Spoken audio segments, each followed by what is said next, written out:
Yung udto mga igsoon, mayong buntag, mayong gabi, tibuok kalibutan. O kumusta kamong tanan diri sa atong tulumanon paguting kay sa kamatuoran. Baga pagiguban hapon kaninyo si kapaglaom Jerry Lai kapan sa dili patahingpit kaya magsugod mga kapaglaom pag-ampo sa tatalay go mimiyaw ng mga Dios salamat Ginoo sa lukay sa pagpatiguban paghatag na mong kaalam ug kabalo salamat sa pagtubag sa ngalan ni Jesus. Amen. Maigsoon, kumusta kamo mga kapaglaom, mga viewers, mga listeners? Atong bagong studio mga gigsunan, mao ni atong studio sa kanunay sa atong FM mga kaigsoon no. Salamat kayo nga sa atong mga sponsor, mga kapaglaom nga nag-sponsor kanato no sila ni Brother Jula o si Brother Robert Maluya kauban sad ni Padi Joseph Rivilla kauban lang Randy Cabil o sa tanan mga kaigsuonan nato nga mga higala nga gusto pud nga mga sponsor kinahanglan ta og mga microphone nga mga nindot mga kaigsuonan og uban pa nga mga mixer no. Okay nang ang atong tun-an karon mga kapaglaom tungod sa kasiguruhan sa pulong sagda. Kinahanglan mga kapaglaom nga masayod ta kun unsay mga umalabot unsa may prophecy. What is the prophecy? Prophecy is the advanced history. Ang Dios higala nagapakita ba sa umalabot sa kasaysayan sumala sa Daniel 2 o na mga igsoon. Ang tagna mga kaigsunan nining kapitulo nagasugod sa panahon ni Daniel hangtod sa pagbalik ni Hesus. Kini giilahigala o kapaglaom nga labing malantip nga tagna sa Biblia tungod kay kini nagahatag og katin-awan mga hitabo sa umalabot ug kini nagahatag sa walay hunong nga kasaysayan kapaglaom sa kalibutan gikan sa panahon ni Daniel hangtod na sa katapusan sa kalibutan. Kining kapitulo nagabukas kapaglaom pinaagi sa usa ka hari nga natulog didto sa usa ka matahom nga gingharian o sa ikaduha ka tuig sa paghari ni Nabucodonosor. Si Nabucodonosor nagdamgo sa mga damgo og si Daniel gikinahanglan apan sa wala pa higala hapit mapeligro ang mga manggialamon kay ipapatay naman ato nang makuha ang mga detalye mga kaigsunan diri sa atong tulumanon sa pag-utingkay sa kamatuoran. Kung ato masan ang Daniel 2:1 sa unang bahin, ay pangutana, sa diha nga ang Dios higala nihatag og damgo unsa man ang iyang tuyo sumala sa gisulti ni Elio samtang siya nakasulti ni Job o nakigsulti ni Job kapaglaom. Job 33:13 hangtod sa 17. Gato pa basahon. Ngano nga ikaw makigpisog bato kaniya sanglit wala man niya timan-i. Ang tanan niya mga butang kaysa makausa nagasulti ang Dios. Oo sa makaduha bisan ang tao wala magtagad ni ana pinagi sa usa ka damgo sa usa ka pananaon sa gabi. Sa diha nga ang halalom nga paghinanok anaa sa mga katawhan sa pagkatulog diha sa ilang higdaanan unya iyang gibuksan ang igdulungog sa mga katawhan og tak-uman ang ilang mga pahamatngon aron isalikway niya ang tao gikan sa iyang tuyo og kataguan niya ang garbo gikan sa tao. Higala ang Ginoo mga kapaglaom naglisod o nagalisod sa pagpakita ni ining kamatuoran ngadto kang Nabucodonosor ang sa panahon sa iyang pagmata ang Dios nagapadayag niining haria og usa ka hulagway nga makahatag kaniya og kasibot sa pagtuki niini. Usa ka dako nga kahibulungan mga kapaglaom. Kita niya sa diyang nakita niya kalit lang kininahanaw sa iyang panunduman ug wala na siya nadumduman. Mao na nga gigipanggamit niya ang mga salamangkiro para nga may bal-an lang ang iyang damgo. Unya ang damgo higala sumala sa Biblia usa ka dako kaayo nga kahuluganon mahitungod sa kasaysayan sa atong kalibutan. Ikaduhang pangutana, sa diha nga ang hari nagmata, unsay nahitabo? Babasa na to sa Daniel Kapitulo 2, versikulo 3, hantod na sa 5. Atong basahon kapag laom. O ang hari mingon kanila, ako nagdamgo so sa kadamgo. O ang akong espiritu na samok nga buot magpakisayod sa damgo. Ang hari mitubag ug mingon sa mga kalihanon. O kalihanon, ang butang mibiya kanako kung kamo dili magpahibalo kanako sa damgo o ang kahulugan ni ana kamo pagawatas-watason o ang inyong mga balay himuon nga pundok sa kinalibang. Ato pa mga kapaglaom, papayon sila apil ang panimalay higsoon basta dili magkatubag na suko ng hari kay gusto siya nga masayod apan nalimot ug nawala sa iyang panumduman. Pangutana, giunsa man sa pagkabutyag sa pagka o sa nagpakarong ingnon nga manggialamon nga mga katawhan sa Babylonia. No? Atong unaon higala sa ang hari nanlimbasog sa paghulagway o paghulagway apan kinidili niya gyud madumduman. Bisag unsaon mo na nga libunga ang kasuko niya igsoon. Karon ang pangutana mao lagi na giunsa man sa pagkabutyag sa nagpakarong ingnon nga manggialamon nga katawhan sa Babylonia. O daghan kaayo ang mga manggialamon sa Babylonia apan ang problema kapag laom wala pud sila nahibaluan tungod kay ang butang nga dili igabutyag dili nila makuha ang mga detalye. Dunay tulo ka mga butang higala. Una, ang Dios mihatag kang Nabucodonosor og damgo.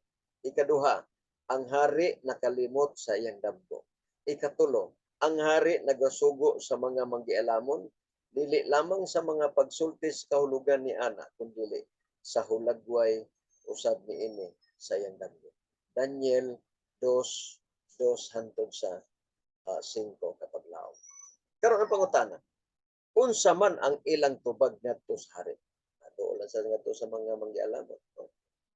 Daniel 2 sa iyang kapitulo 10 kapitulo 2 mga bersikulo 10 hangtod 11.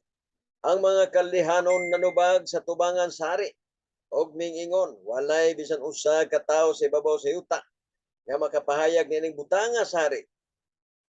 Kay sanglit walay hari ni agalon ni punuan nga nangutana niya ng butang nga talagsaon nga gipangayo sa hari ug walay bisan kinsang lain nga arang makapahayag ni ana sa tubangan sa hari. Gawas ang mga Diyos kansang puloy-anan wala sa unod. Yun ang mga mag-alamon, mga salamangkero, mga lagna. Dili may makabutyag nimo anak mga mahal nga hari. Kay walay mga binuhat sa kalibutan o mga tao, mga buhi nga makasaysay nga nawala ang imong damgo. Ihatag ang imong damgo kay among hubaron kay dili tao, dili yano nga mga nilalang sa kalibutan nga makahimo niya gawa sa mga Diyos tungod kay ang Diyos wala magpuyo sa unod ya sa espiritu. Siya mo'y makahatag og kasulbaran niya. Daniel 2:10-11. Pangutana, si kinsa ang nagapahayag sa damgo og sa kahulugan ini? Kinsa man? Ato basahon mga igsoon Daniel 2:19. Unya ang tinago ipadayag kang Daniel pinaagi sa usa ka panan-aw sa kagabiyon. Pag kanindot kaningon man si Daniel nga talahuron ina ang hari nga tagaan ng tulo ka adlaw, tulo ka gabi para nga among mabutyag no. Hinanali ra pud ang sugo sa hari. Karon ang tinago gipadayag kang Daniel pinagi sa usa ka panan-aw sa kagabiyon. Unya gidayeg ni Daniel ang Dios sa langit. Daniel 2:19. Mga kapaglaom, si Daniel usa ka batan-on nga tao. Kung unsang kahigayonan higala ang pagsaksi sa matuod nga Dios. Ang Dios kapag laom nagapakita ni Daniel sa panunaon nga samang panunaon sa hari. Sa pila ka mga gatusan ka tuig usa nini ang Dios nagtudlo sa mga Ehiptohanon nga ang prinsipe pinagi sa baba ni Jose, ang bata nga dili magulang ni Daniel. Basa ang Salmo 105, 17-22 kapag laom. Diyan basa. Samtang Daniel nagatindog sa tubangan sa hari ug sa iyang mga magtutudlo ang pulong ni David natuman nga sulat diya sa Salmo 119:98 hangtod sa 100. Pangutana.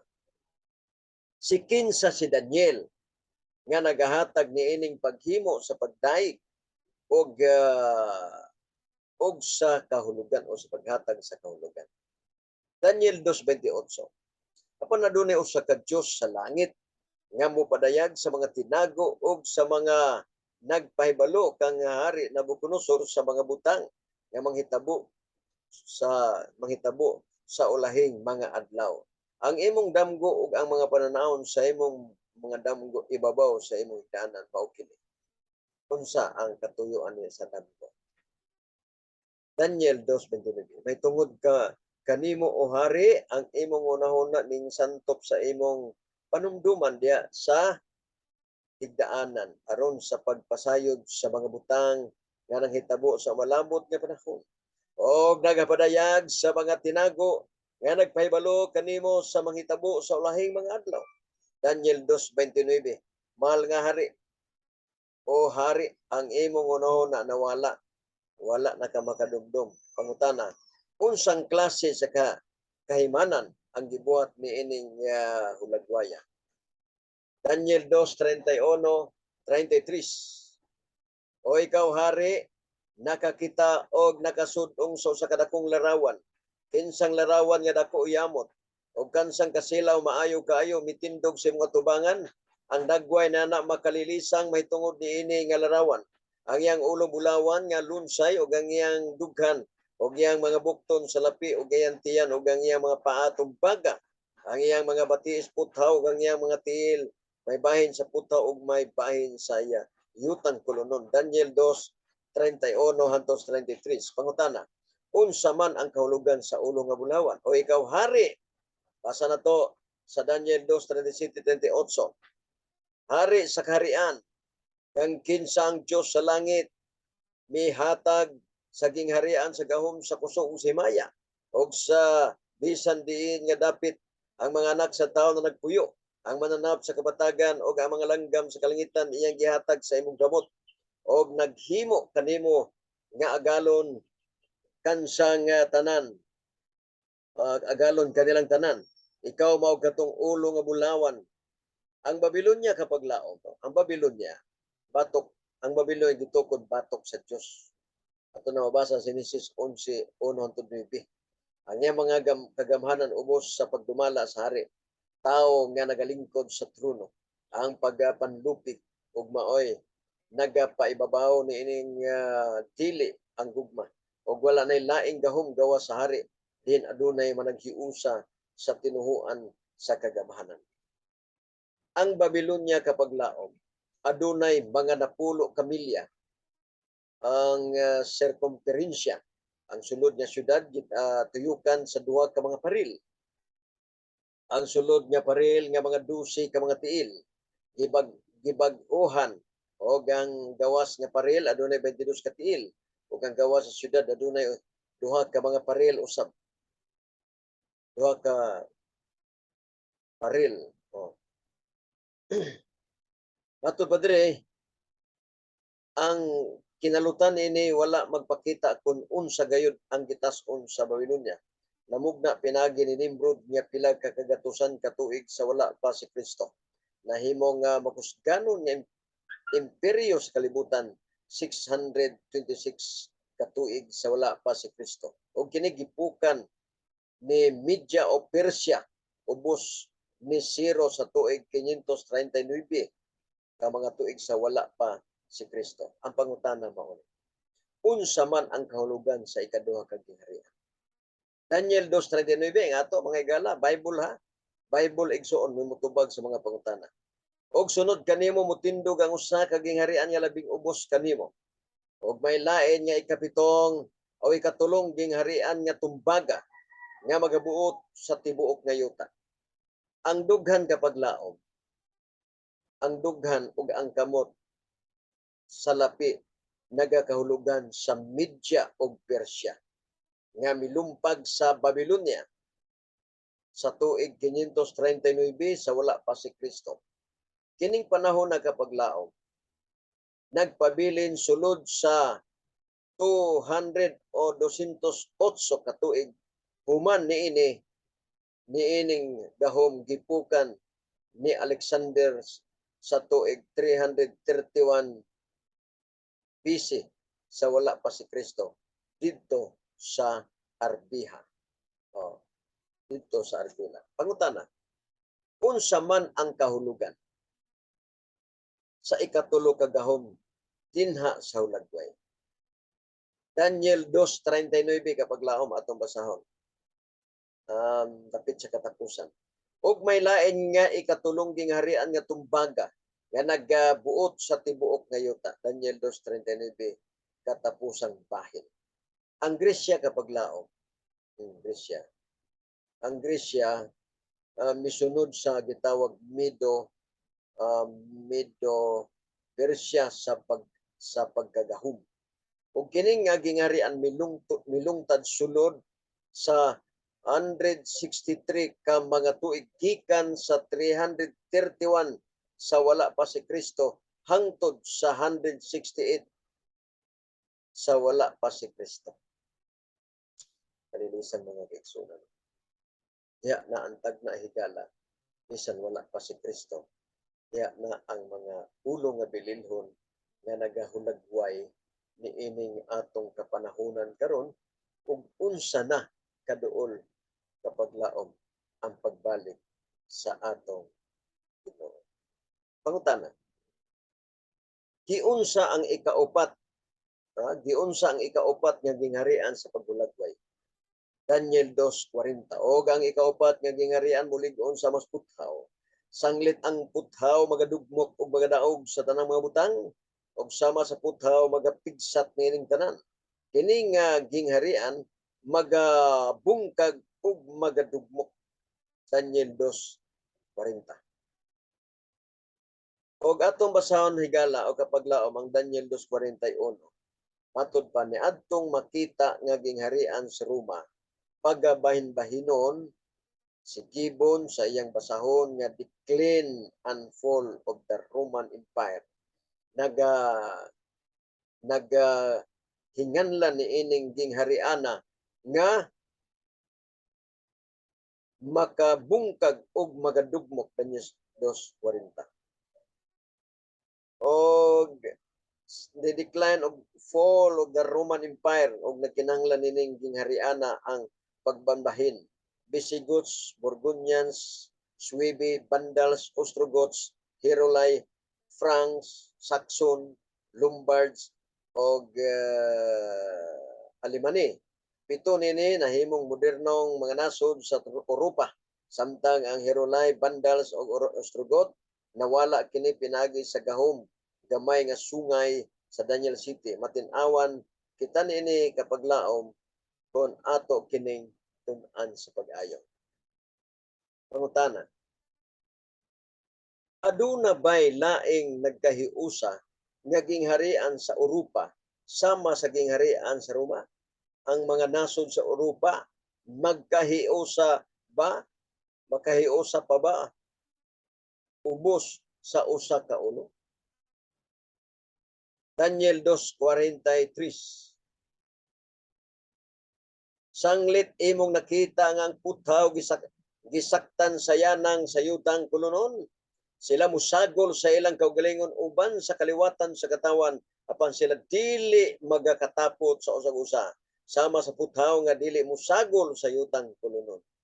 Adunay daghan nga mga pagsulay kapag laom ang gihimo aron mahiusa kining Europa nga mga tao nga may gahom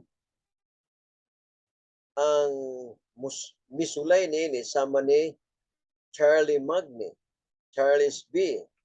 Luis de 14, Napoleon, Kaiser, Wilhelm, Hitler, apan sila nangapakyas, apan sila dili magkatapot ang usag-usa mo na nga tama ang tagna higala. Katapusang pangutana. Kinsang gingharian ang giingon nga mananaog. Daniel 2:44-45 basahon na to. Sa mga adlaw ni anang mga haria, ang Dios sa langit magatukod og usa ka gingharian nga dili kay malumpag. Niyang gahom ni ana mahabilin sa lain nga katawhan.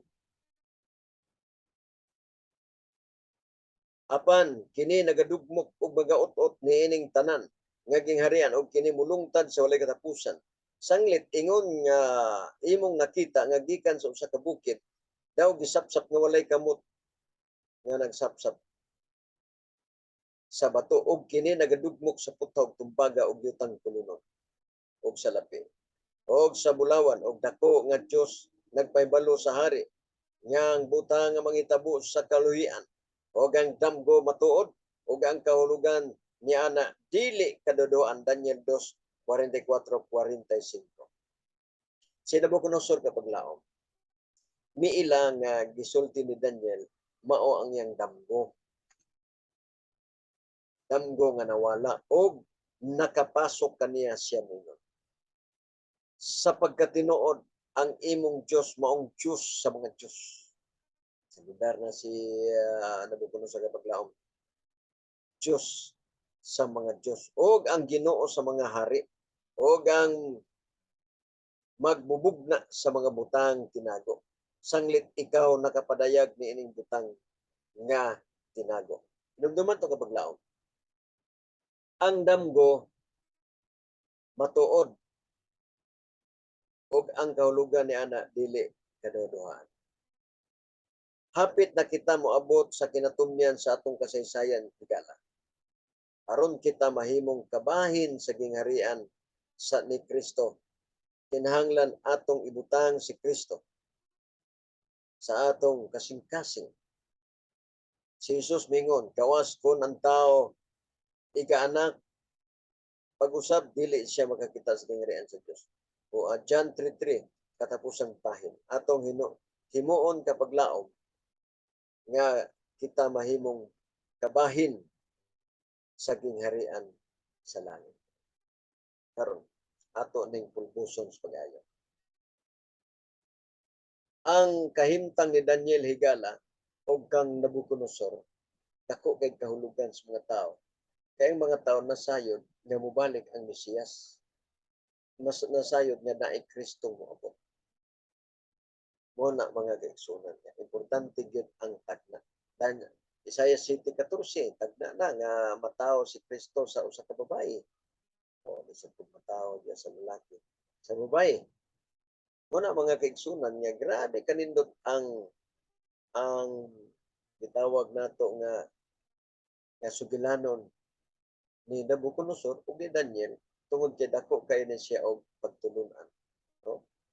Butyag ang tanan nga mga tinaguan, ang tanan higala og kining tanan nga gisulti ni Daniel nahimong tinuod o nahimong mananap si Nabucodonosor tungod kay nagasupak siya sa kabubot-on sa Ginoo. Una higala nga kanang moingon sila nga kanang gitukod ni Kristo nga way pagabungkag mao ng Batikan. Bana-bana ra na higala. Tinuon inyo man sad na. Mo na inyong pagsabot para masibo para nga moingon ta nga kana mao kang Kristo kita.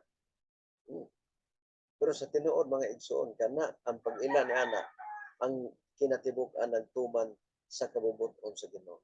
Ang kabubot-on sa Ginoo mong kasuguan Salmo 48 o akin sa itong mga sunod ni Kristo nagasunod siya sa kamatuoran. Kay matod pa ni Kristo, I am the way, the truth, and the life. Walay makaadto sa amahan gawas pinagi ka nato.